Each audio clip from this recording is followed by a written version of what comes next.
اهلا بكم مع حضراتكم مستر تدرس الشحات، عضو مدربي ستيم في مصر.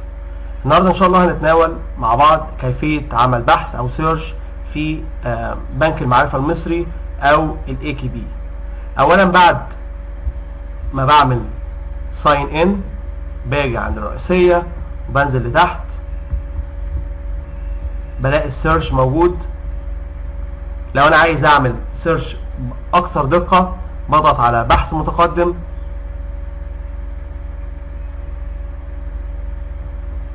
وباجي هنا كده اكتب مثلا درس في الماث وليكن مالتيبليكيشن،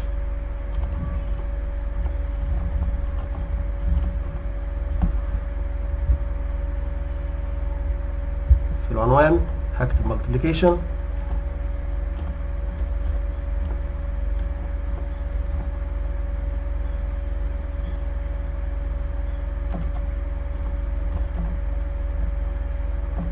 في الناشر هكتب ديسكفري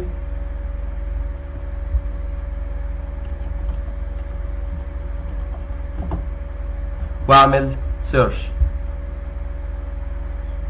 طبعا هو بيعمل دلوقتي بحث عن الفيديوهات اللي باسم مالتيبليكيشن. بنزل بالسكرول تحت النتائج اللي طلعها لي من البحث بتاعي. وبكده نكون انتهينا من حلقة النهاردة. اشوفكم على خير الحلقة القادمة. الى اللقاء.